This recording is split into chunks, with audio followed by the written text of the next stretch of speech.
If we forget about the breakaway for a minute, Brian, and just focus on this group, is there any opportunity for UAE Team Emirates to be attacked coming into the finale like this, particularly if they're going to burn themselves down to having 2 or 3 riders left there? I know that's not what it's about, but could there be an opportunity for 1 or 2 of the other teams or riders to try something?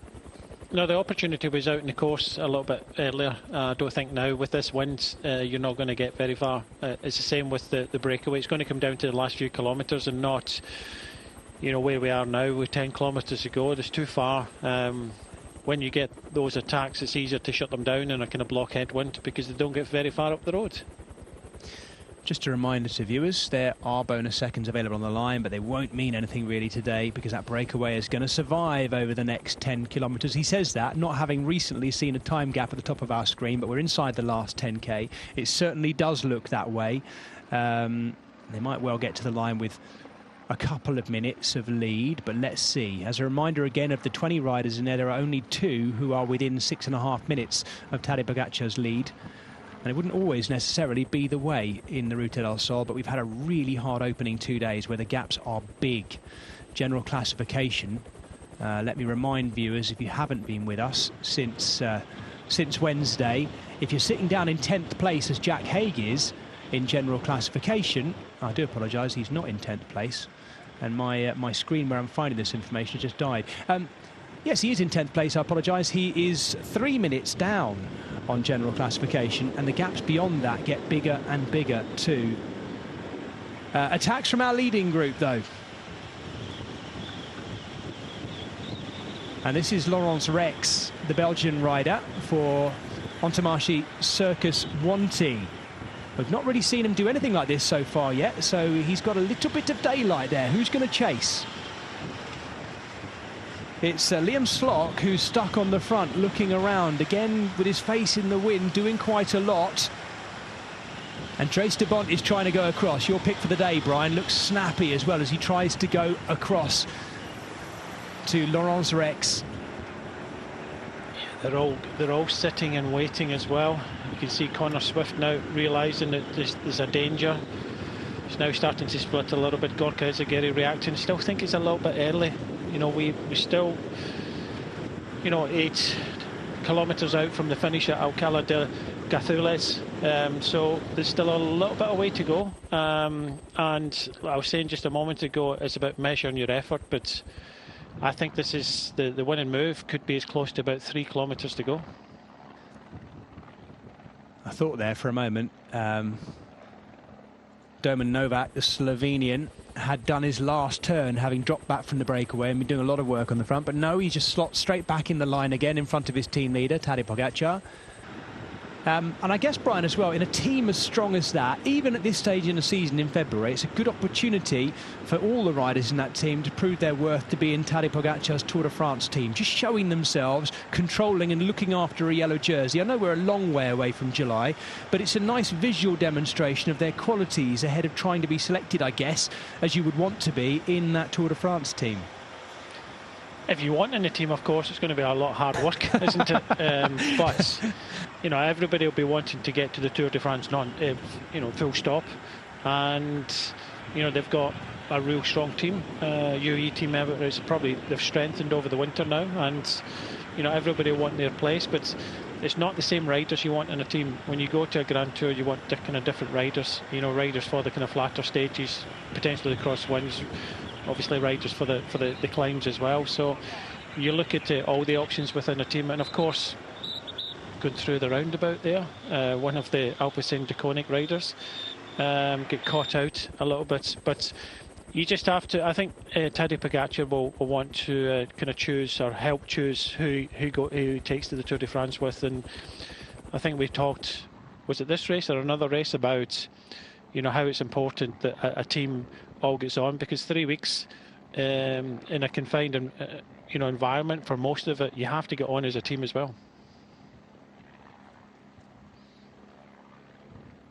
Yeah, and there are quite a few new team members in there as well, although we've got used to already this week seeing Tim Welland in a UAE Team Emirates jersey.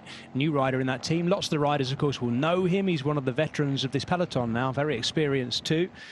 And likewise, Sjoerd Baks, the Dutchman, who I'm sure has been brought in for good reason as well. And by the looks of it, our solo breakaway rider has not been caught yet either.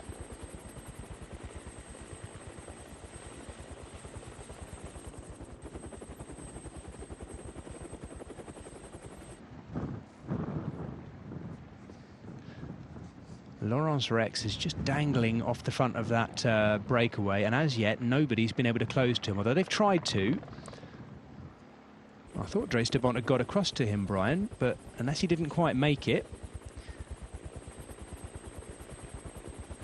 And the peloton here is turning off the A381, which is the fairly main road they've been on for quite a while now, and turning onto a much narrower road that takes them up northward again. So actually, by going northward here, it's worth pointing out there will be a strong crosswind from the east, from their right-hand side.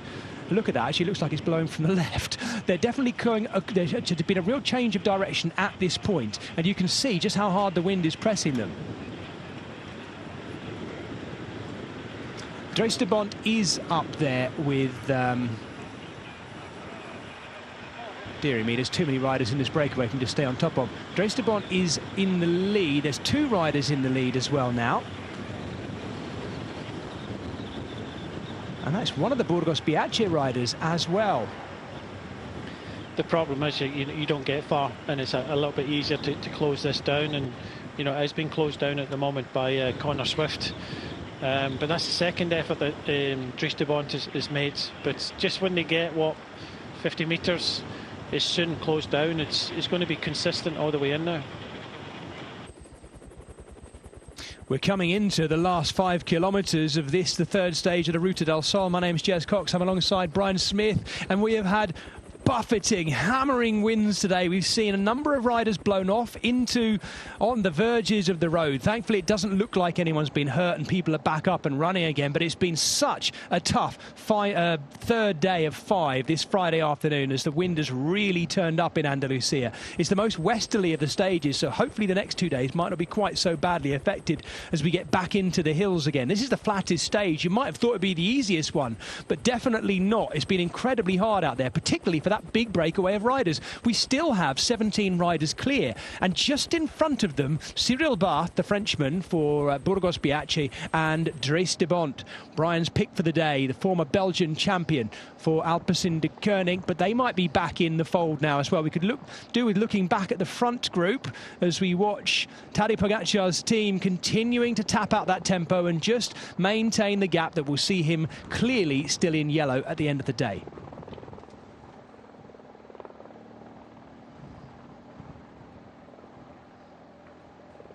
The rider with the blue kinesio tape on his knee is the Dutchman, Sjoerd Baks, already proving his worth to the team this year, as I say, having moved across from Alpecin de Koning over the winter.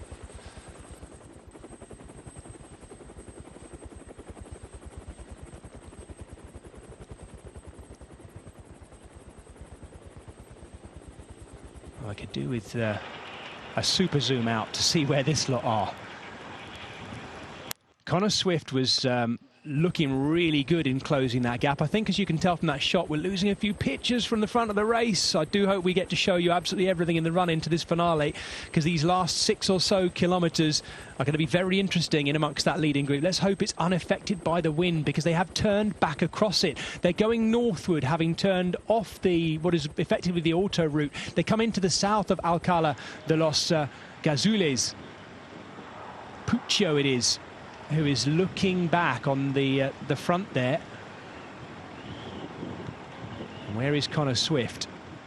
I suspect he may have gone straight back to the back. There is the former British champion in the red. So let me remind you, 2 Ineos Grenadiers riders here on the day in which their owner submits his formal bid to try to buy Manchester United Football Club too. As an aside, Dries de Bont right at the back.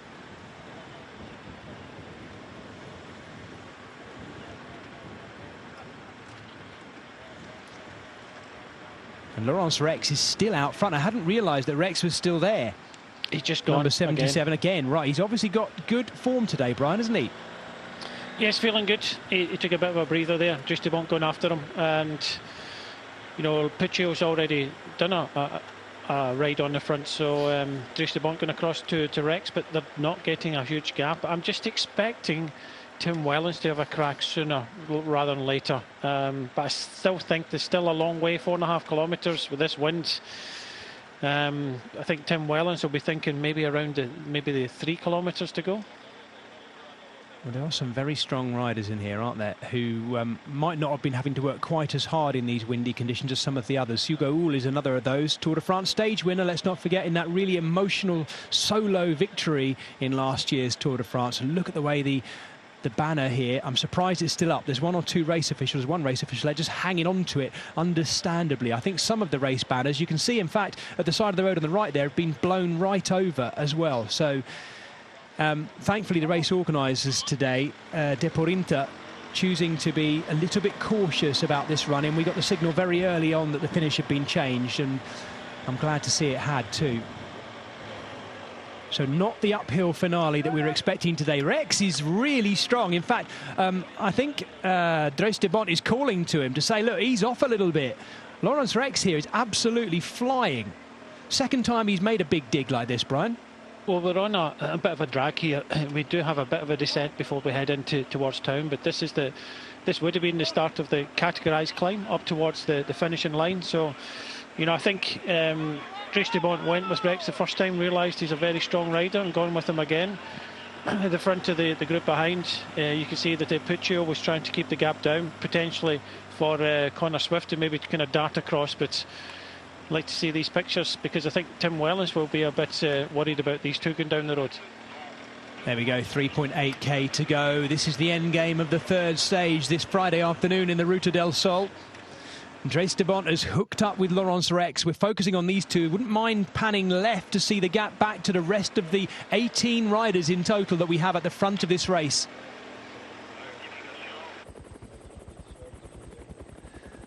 I say 18 riders. There's 18 riders there at the bottom of his shot and 2 at the top. 20 riders remain from the 22 who've been clear for most of this stage. The breakaway has survived, and the breakaway will survive because the peloton is over 3 minutes down on them, led by Tadej Pogacar and his UAE Team Emirates team. So it's gone to the breakaway today. Which one of these 20 riders is going to take a big win in their palmares?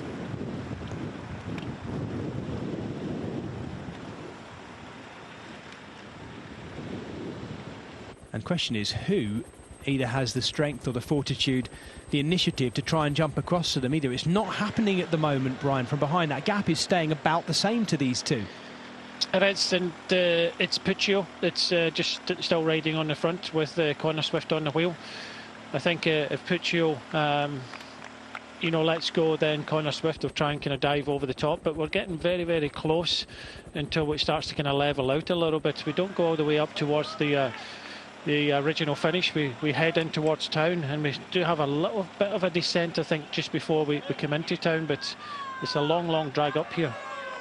Yes, it is. And let's not forget, folks at home, this will be a slight unknown, this finish. It wasn't the planned finish either. Tim Wellens has closed the gap. That's ominous, maybe. He's closed the gap there with Puccio just behind him, and little splits going back down the group. There's a gap there to Hugo Houle in the Israel Premier Tech colours as well. There are the 2 purple jerseys to Burgos Biachi. Whenever you've got more than one rider from a team there should be an opportunity for them to at least combine in some kind of helpful way if they get their heads together. One of the Eolo Cometa riders there going clear with the other Burgos Biachi rider too. So there are 2 trying to go across the gap. Tim Wellens has been left to close that first one, and yet another Alpecin de Koning rider goes clear too. There's 3 of them in this group, don't forget. Yeah, good time to go there because Tim Wellens was the rider that closed that in the end. He had to, and now he's been caught out a little bit now, and Alpecin de Koning are having to shut this one down. The Hungarian Eric Vetter sits last wheel in the light blue of Eolo Cometa. So we know it's definitely his teammate Davide Bais who is going across this gap. And I think he has Jose Manuel Diaz with him. The Spaniard for Burgos Biachi in the purple. 3 kilometres to go for those 2. And they've gone over the top. It looks like Hugo Houle is chasing. The Israel Premier Tech rider, who we've not really seen break cover at the front of this so far, has gone clear. And he is being chased by the other. That might be Oldani. I'm afraid the picture isn't good enough. I do apologise once again for the quality of the pictures we're bringing you. they have to. It's Battistella here at the front here for Astana. So he's the rider in the turquoise, 3 of them there, but I still don't think this is the one. I think it'll be brought back again, and it's possibly the next one could be the race-winning move. Well, Dries de Bont has done an awful lot. He now sits last wheel of that group there. There are 3 clear. Well spotted, Brian, in the slightly dodgy pictures. I couldn't see it was Battistella, but yes, that is an Astana jersey, and Samuele Battistella is just going a little bit clear, and it's left to Hugo Hull to close the gap down. The Canadian doing just that, but not quite. And Diaz is just tracking those 2. So 3 clear at the moment. The front end of our peloton has now calmed right down, not least because they're inside the final 3K. So they know it's kind of job done over on the general classification front. The gap might even go out to being beyond 4 minutes. That will not be a problem in terms of general classification for Tadej Pogacar. Good job done by UAE Team Emirates. They do, though, still have 1 man in here, Tim Wellens. And as Brian has mentioned, we'd be thinking he might still have a card yet to play in this, the Belgian. Well, he's going to have to play it very, very soon because, you know, it's looking a little bit better for these 3 in front. Someone has to shut it down, and Alpecin and De Koning are missing out here. They had 3 riders in that front group, and this gap is opened, and Battistella for Astana putting them right in with an opportunity here of winning the stage. But it's still not over yet. Any hesitation in front, and they'll be caught by this group behind. Brian, I think that is a Diaz, the Burgos Bianchi rider. I can't see his number, unfortunately. But if it's not, and if it is Cyril Barth, then he is probably the fastest finisher of these leading 3, because Cyril Barth has got an excellent sprint on him too. But it looks like the slightly taller figure of Diaz. We'll wait till we get a little bit closer. I think. Yes, yeah. I'd confirm that, yes. Lovely. Thank you. But it's close, isn't it? It's very, very close still. And Dries de Bont just losing the wheel at the little back there as well. He's getting a bit ragged. He's done an awful lot here. Hugo Hull, likewise, just trying to follow Diaz, the Spaniard. So a Spaniard, an Italian and a Canadian in the lead on this 3rd stage of 5 of the Ruta del Sol. They're about to go under the Flamme Rouge as well with 1K to go. This is the back end of that massive leading group of 20 riders, and 3 are dangling out front. An opportunity for a Wellens or others to try and jump across. We're seeing there that it's Eric Vetter. No, I don't think it is either, the Hungarian. I think he's back in this group here. We'll look out for his number. You can see how steep that last kicker is there. It's really telling for Hugo Hull, who is doing everything he can to try and stay in touch with Diaz. It is Diaz who is leading there, and Samuele Battistella looks good second wheel, I think, Brian. He looks like the best of those 3. Yeah, he was struggling there, but straight over the top. It looks like Rex is going again. Yes, yeah, he has got good form, and Tim Wellens is with him. You're right, Rex is going again. So immediately that group of 3 is snuffed out as soon as they're onto this. They're very close to the Flamme Rouge, and now Tim Wellens goes. The former winner over all of this race and 4-time stage winner has chosen his moment. Was it the perfect moment, though? Lawrence Rex has still got something to give. Well, this is making up for that final climb that's been taken out. This would have been the penultimate climb, the last launch pad. Look how hard they're working just to get up it at this point, Brian. Yeah, they definitely are, but he chose his moment, and you know, he closed one of the gaps down just a moment ago. Got his breath back, and I think he's gone at the perfect time. He is the rider with probably most pressure to deliver a win. He was allowed to stay in the breakaway, and it looks like for the 3rd day in a row, UAE Team Emirates are going to have a victory. Wow. And it's not going to be Pogacar. It's not, but it is. They're keeping it in the fold. He's the only one not back there helping Pog out. So as punishment, he's got to win the stage. And it does look like he's going to do that. I think it's Battistella who's back on the front there in the chase. Wellens does nervously keep looking round. This would be his 5th stage win in his career in the Ruta del Sol. It's a happy hunting ground for Tim Wellens, but he's got to survive just yet. It'll flatten into the finish. This is now the new part of the finish as they come right into the middle of town here.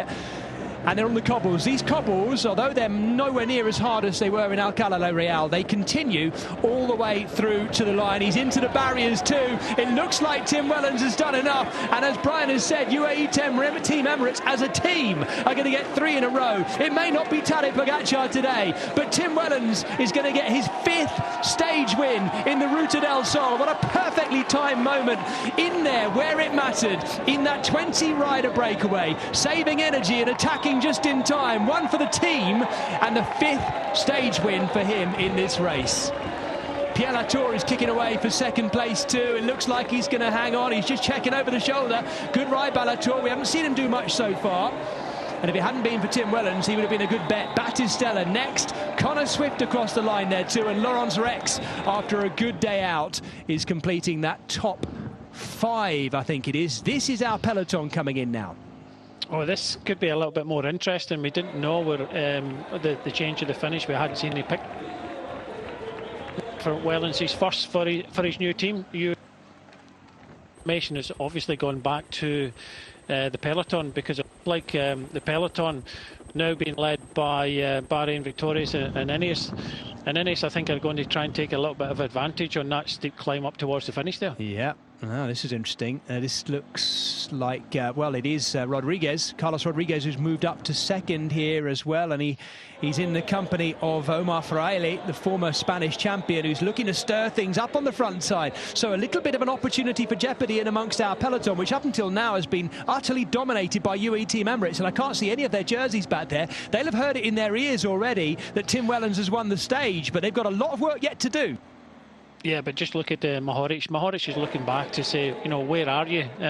You know, they want Buitrago and Landa up there because, you know, potentially in this so, and you know, who's going to take advantage? Apologies for a little bit of loss of sound there from Brian. We're just losing a little bit of sound, but I think you're getting the gist of what he's saying. It's definitely, well, Operation Ineos here at the front end of that chasing group, the main peloton, I should say, to see if they can stir things up a little bit. And Bahrain Victorious. It does look like the yellow jersey is wise to it. So they're going to be probably, by the looks of it, around 2.5, maybe 3 minutes down. It could be slightly more, actually, on the 20 riders who survived our breakaway. But they've got to be careful on this run-in, because it was not the one that had been, as you would understand, fully risk-assessed and planned for. I'm sure the organisers, Deporrenta, would have been out making sure they've swept all the corners and kept it all exactly as it should be. But, as always, these bits of pink tape that are across all the little entrances and exits along here will have been something of a surprise to the local people when it was thrown up this morning to bring them in this particular route. This last, well, what would have been penultimate climb, though, Brian, is nasty, isn't it? Really nasty. Yeah, this is severe. This is a difficult finish, just like the other finishes that we've seen. But I want to see what's happening at the front, because I think someone may try to take advantage. The yellow jersey is there. It's kind of blocking across the road. So I think Carlos Rodriguez was being set up for something. Potentially hasn't got it in the legs to deliver it. But you know, he'll want to try and take a little bit of time back on Landa and Buitrago. But it looks as if they're there as well. Just seen Edvald Bosenhagen going out the back there as well. We'd also saw the blue jersey of Aaron van Pucke going out the back, and the King of the Mountains jersey from Gotson Martin as well. Brian, you said this finish was Sevilla. Of course it's not, because we started in Sevilla. We're finishing in Cadiz. But it's certainly severe in nature. I think my bad joke has been lost on Brian. The yellow jersey is rubbing shoulders at the front end. Well, come on then. If you're going to attack me, you're going to have to take me on. Tadej Pogačar is dominantly riding at the front end and just kind of waiting, looking for them to see what they can do. The green jersey just a little bit further back, of course, being worn by Mikel Landa. He sits about 6th place there, and there is Enric Mas as well, the man who had taken Tadej Pogačar on at the finish yesterday. Mas, up until today, the last rider to beat him back last October. This is Dylan Teuns, who was in the breakaway yesterday, of course, and it looks like Tadej Pogačar is going to finish off strongly and show them who's boss here.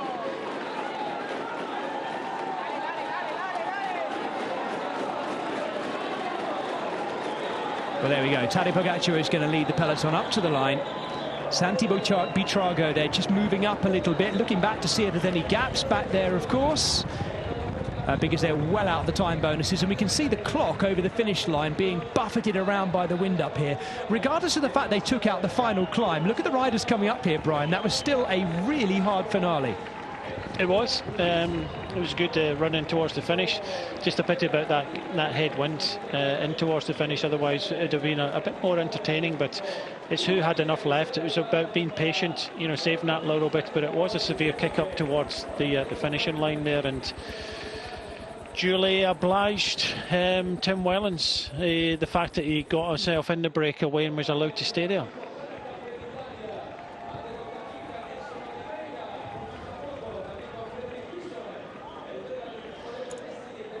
Well, we're going to keep watching riders coming in. This is Joe Dombrowski, if I'm not mistaken, for Astana, Kazakhstan. The next of those to come to the line. No Kern Farmer riders in the breakaway today. I wish them well over the next couple of stages, because they're normally such an exciting team to watch. I think they've been under it a bit this week, losing 2 riders and not yet getting into any of our breakaways. So I wish them a little bit of an upturn in luck, because they're normally quite entertaining. Alexander Krieger, the next of those Alpes and de Koning riders to come to the line after a day in which they had 3 riders in the breakaway.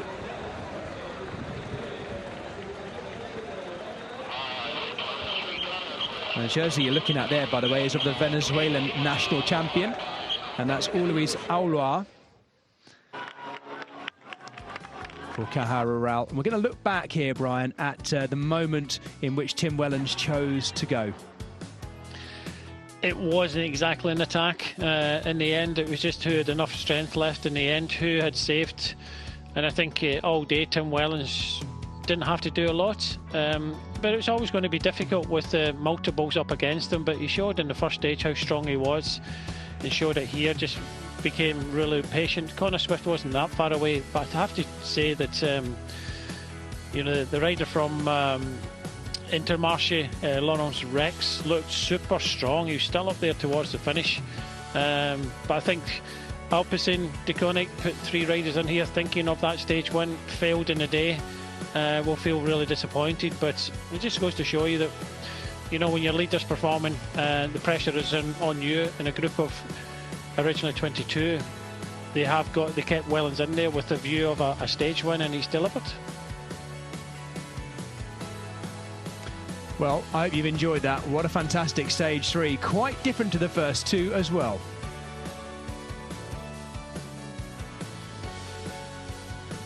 And yet another win in the career of Tim Wellens. Pierre Latour with a good finish there. If Wellens hadn't been in that group, I think Latour was looking very good for the win there too, but he was there. And as Brian said, Wellens measuring out his effort brilliantly. Much clearer picture there of Tadej Pogačar coming to the line, and despite all the mustering around him, he smiled. A little laugh to himself as he came across the line there, Brian. And he's, of course, learning. Part of the reason for that would be that he's learning that despite the fact he didn't win today, Tim Wellens did, and he's his teammate, of course. And by the looks of what I can see online, that is Tim Wellens' 35th win of his pro career. Of course, it's a very widespread range of different wins too, as well. And there is the stage result confirmed. Provisionally, at least, Tim Wellens the winner ahead of Pierre Latour, sprinting out best of the rest. Samuele Battistella, who we'd seen having trouble unclipping and being blown all over the road, just ahead of the British rider Connor Swift. Laurence Rex, as Brian mentioned, very strong ride by the young Belgian. And then Davide Bais in the breakaway again today. Zambanini dropped a couple of times and back on a couple of times, just ahead of the Frenchman Cyril Barth, Eric Fetter and Gorka Izagirre.